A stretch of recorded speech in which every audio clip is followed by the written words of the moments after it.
Bonjour à toi l'investisseur intelligent. Aujourd'hui, je vais te faire une petite vidéo sur le retour sur capitaux investis ou rendement du capital investi.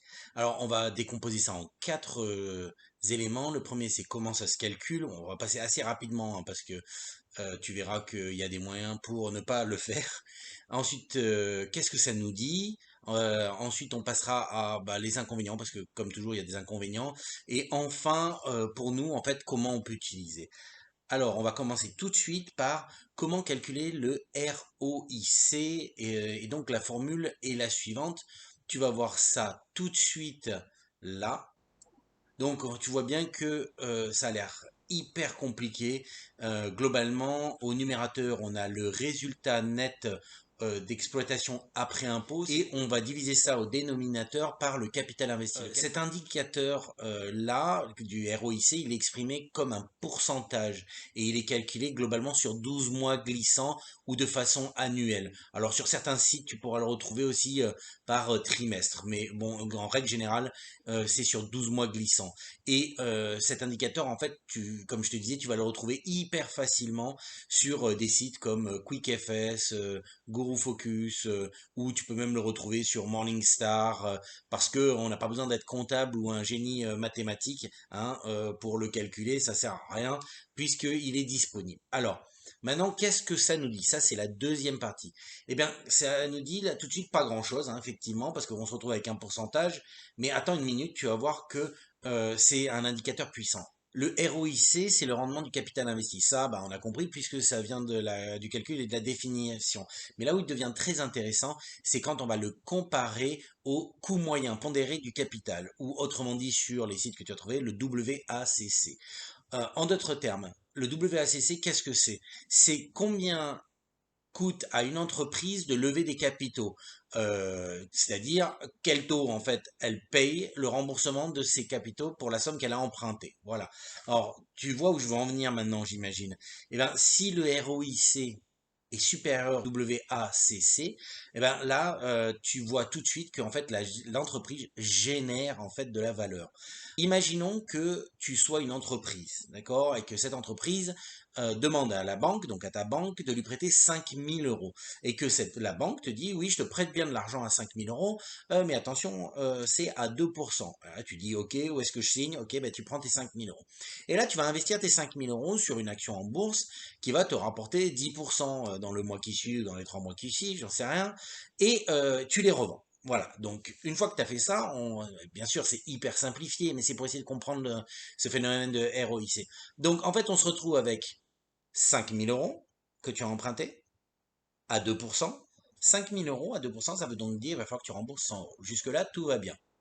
Donc tu prends tes actions, tu les places, tu ferais 10%, tu les revends à 5 500 euros. Tu as fait 500 euros de gain, et ben super, tu as bien travaillé, mais là il y a l'État qui dit, eh ben super, bravo, un clap clap, beau travail, rien à dire, nickel, mais vous nous devez la flat tax pour les plus-values, et donc du coup tu appliques les 30% de la flat tax Macron, et tu te retrouves avec 350 euros restants sur ton compte en banque, parce que eh bien, tu as fait 500 euros, tu dois payer 150 euros de taxes et donc tu as 5 350 euros. De là, tu retournes voir Monsieur Banque et quand tu vas voir Monsieur Banque, eh bien, lui te dit, ah, ben super, voilà, bien bossé, hein, et vous me devez 5 100 euros. Donc là, tu lui dis, je vous fais un chèque, 5 100 euros, et une fois que tu as fait tout ça, il te reste 250 euros. Qu'est-ce que c'est ces 250 euros? Eh bien, ces 250 euros, c'est finalement ton rendement net après taxe, et tu le divises sur ton capital investi de 5 000 euros, ce qui veut dire que tu as eu un ROIC de 5%. Alors nous, hein, on sait d'avance que 5% c'est pas suffisant. Nous, on cherche des ROIC qui sont au-delà de 10%. Mais bon, c'est pour ça que ce ROIC, c'est un signe, en tout cas un ratio qui est bon pour pouvoir juger du travail du management.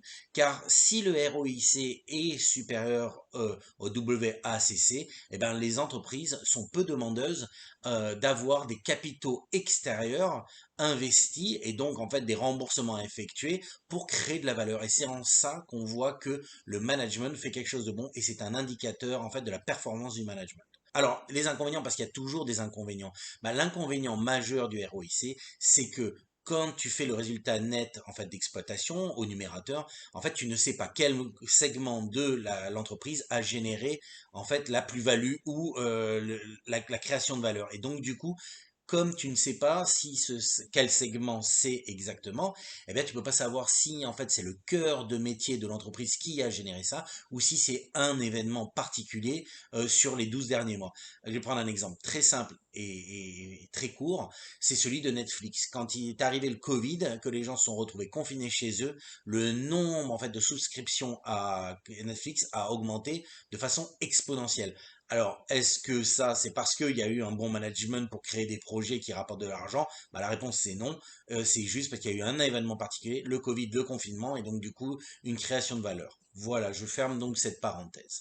Donc, je te disais, les inconvénients, eh bien, c'est difficile et il faut continuer à creuser. Alors, comment nous, en fait, en quatrième partie, on va voir comment nous, on peut l'utiliser. Alors, on peut l'utiliser, à mon sens, sur notre phase initiale de recherche et notre phase en fait d'identification plus profonde d'une compagnie. Alors, l'identification plus profonde, je vais passer très rapidement, c'est l'histoire des 4 M. Tu sais, quand j'ai fait déjà des vidéos à propos de l'étude des 4 M et comment faire cette étude-là, eh bien, un des indicateurs, c'est d'avoir un ROIC en fait qui est supérieur à 10%. Moi, je prends personnellement 15% pour le ROIC. Voilà, et donc c'est l'élément que je vais citer là dans cette partie-là.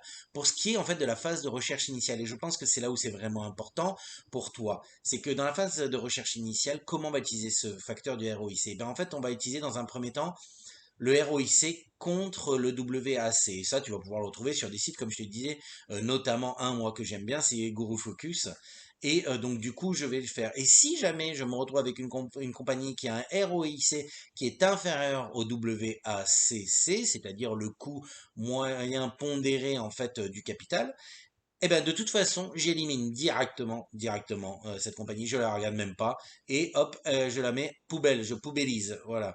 La deuxième élément, quand on va le faire, c'est le PI. Et alors, ça aussi, tu vois, j'ai fait une petite vidéo dessus, si tu veux en savoir un peu plus.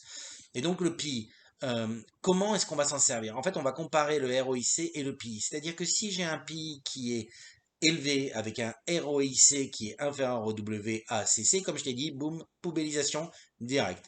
Si j'ai un PI qui est élevé avec un ROIC supérieur au WACC, alors là, en fait, je vais m'intéresser un peu plus profondément à cette compagnie-là, même si elle va pas faire partie en fait de mon podium. Mais je vais la garder en tout cas dans le radar et je t'invite toi aussi, si tu veux suivre en fait la même stratégie que moi, à le garder dans ton radar. Et ensuite, celle qui va vraiment nous intéresser, la liste, la short list des entreprises, c'est quand le PI est bas et que le ROIC est supérieur au WACC. Alors ça, c'est pour moi le podium, la shortlist dans laquelle je vais creuser. Je vais te prendre des exemples très concrets. Premier exemple concret, Renault.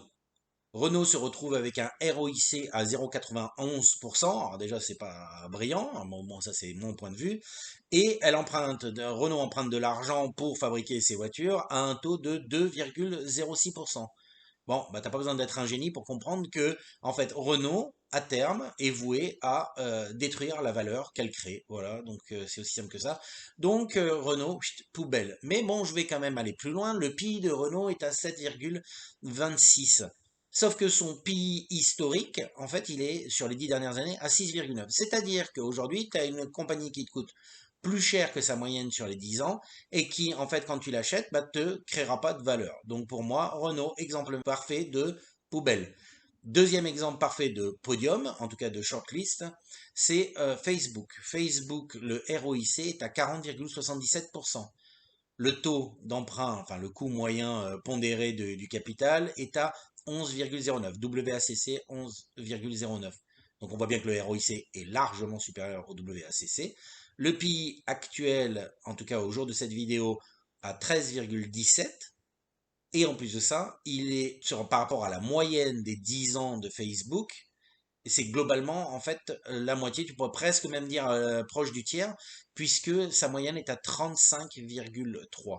Il faut savoir que le PIB de l'industrie, en fait, de la technologie est aux alentours des 24-27. Donc là, on se retrouve avec un PIB faible, un ROIC très largement supérieur au WACC, pour moi, c'est laurier de podium et en tout cas dans la shortlist. Voilà. J'espère que cette vidéo, en tout cas, t'a plu, que tu comprends un petit peu mieux l'outil du ROIC, en tout cas cet indicateur et comment l'utiliser.